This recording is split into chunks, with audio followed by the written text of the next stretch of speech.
नमस्ते मित्रों। और आज हम लर्न हिंदी हिंदी सीखे के भाग 26 में बहुत लंबे समय के बाद आपसे एक बार फिर मुलाकात हुई। बहुत टाइम हो गया था हमें आपस में मिले हुए, कोई मुझे आपके सामने वीडियो लाए हुए। तो आज कहीं उनकी डिमांड आ रही थी कि मैं महीनों के नाम भी आपको हिंदी में बताऊं, सिखाऊं।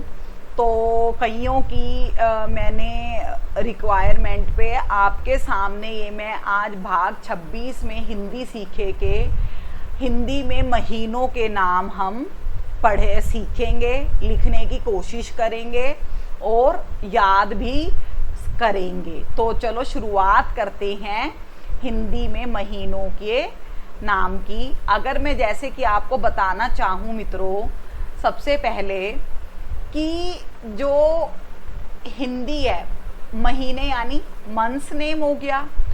और आपको पता है कि जो हिंदी हमारा कैलेंडर होता है उसमें हमारे कुल कितने होते हैं? हमारे 12 महीने होते हैं, जनवरी से लेकर दिसंबर तक। अब इसमें से कुछ हमारे कौन से महीने होते हैं?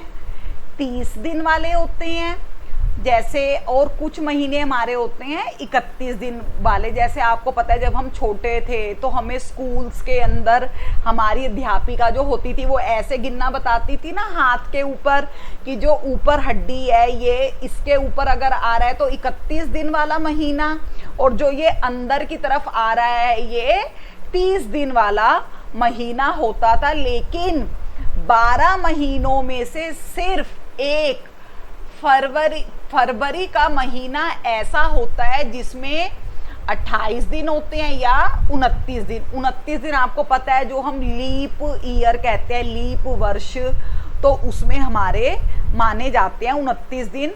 तो इस प्रकार से हमारे साल में कुल कितने दिन होते हैं? 365 या 366 दिन होते हैं। तो ये छोटे छोटे टिप्स हैं, ट्रिक्स हैं, ये आपने याद रखनी है। और ये ऐसे करके आपने गिनना है कि जनवरी ऊपर आ रहा है तो 31 दिन, फरवरी में स्पेशल हमें याद रखना है 28 या 29 दिन, फिर मार्च में 31 दिन हो गए, फिर अप्रैल करके देखो मेरे साथ साथ 30 दिन, मई में 31, जून में फिर से 30, जुलाई में 31, फिर से आप आगे आ जाओ अगस्त में फिर से 31। जुलाई और अगस्त मित्रों 2 महीने ऐसे होते हैं जिसमें लगातार 31 दिन होते हैं।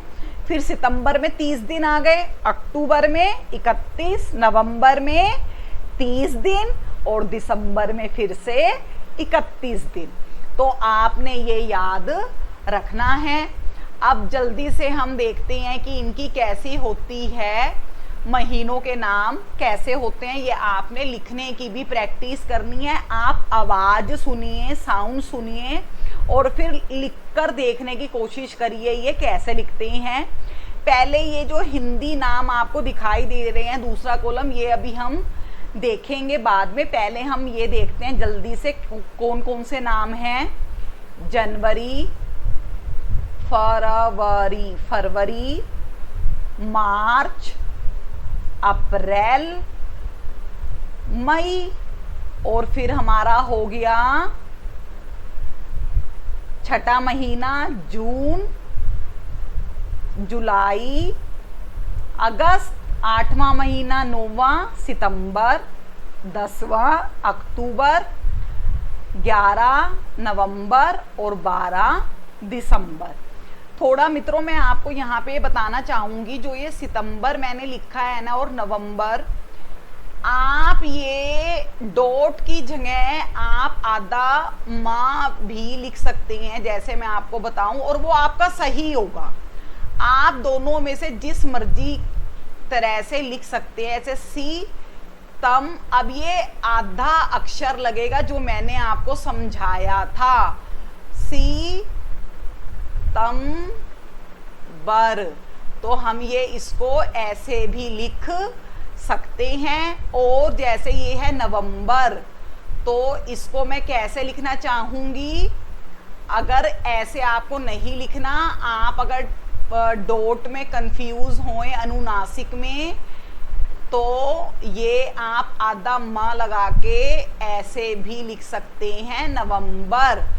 तो आपने ध्यान रखना है, या तो आप ऊपर ये बिंदी लगाएंगे सितंबर या नवंबर में, या आप इनको ऐसे भी लिख सकते हैं जैसा मैंने आपको स्क्रीन पर बताया है।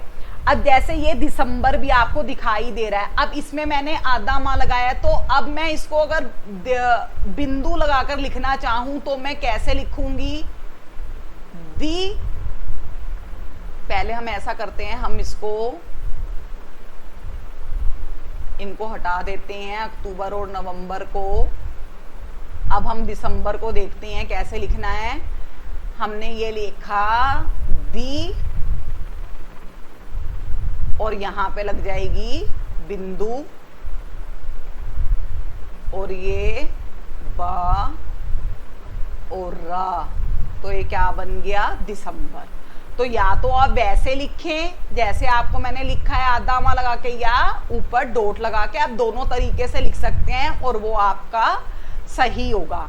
तो अभी जो कैलेंडर्स में हमारे घरों में जो लगे होते हैं, आपने ये देख लिया कि जनवरी से दिसंबर तक ये महीने होते हैं 12, लेकिन हिंदी भाषा में, हिंदी में हम इनको बड़े अलग नाम से जानते हैं, तो वो आपने याद करना है। अब मैं पहले वाली स्क्रीन पर फिर से वापस जाना चाहूंगी।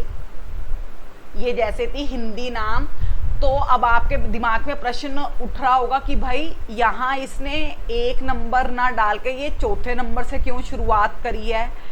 तो मैंने ये आपको इसलिए करी है मित्रों, हिंदी में जो हिंदी कैलेंडर की शुरुआत या हिंदी नव वर्ष की शुरुआत मानी गई है वो अप्रैल महीने से मानी गई है। और अगर आप गिने जनवरी, फरवरी, मार्च, अप्रैल, तो अप्रैल कौन सा आया?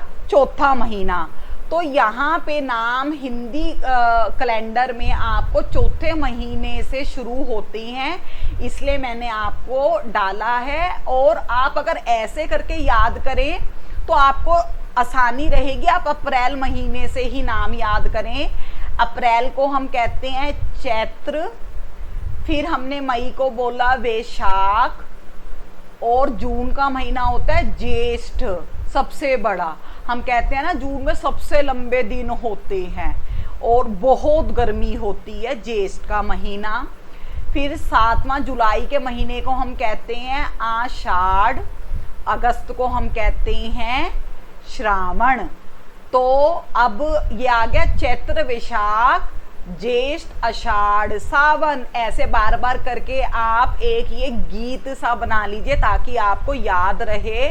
5-5 का चैत्र, वैशाख, ज्येष्ठ, आषाढ़, सावन, चैत्र, वैशाख, ज्येष्ठ, आषाढ़, सावन। फिर अगला हमारा कौन सा आ गया?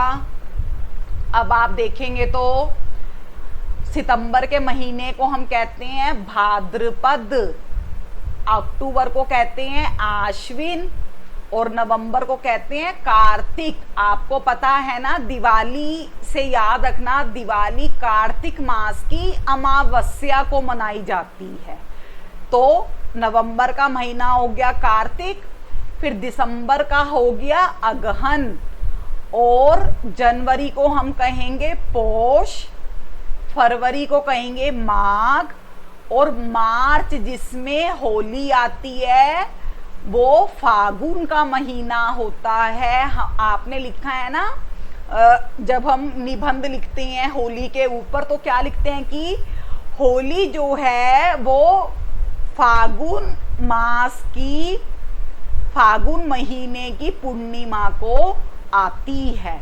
तो आपने ये याद रखना है कि मार्च का फागुन हो गया, फिर ये हमने भाद्रपद, आश्विन, कार्तिक, अगहन और पोष, माघ, फागुन।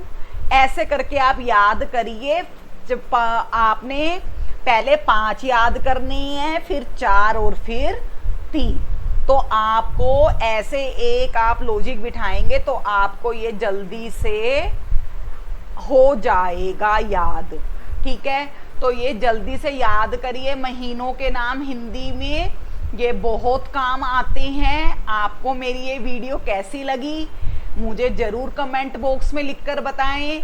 और आपकी कोई समस्या है, कुछ नहीं समझ में आ रहा, तो वो भी आप मेरे से पूछ सकते हैं कमेंट बॉक्स में लिखकर। मेरे चैनल को अब जल्दी से लाइक कर दें, सब्सक्राइब कर दें। धन्यवाद।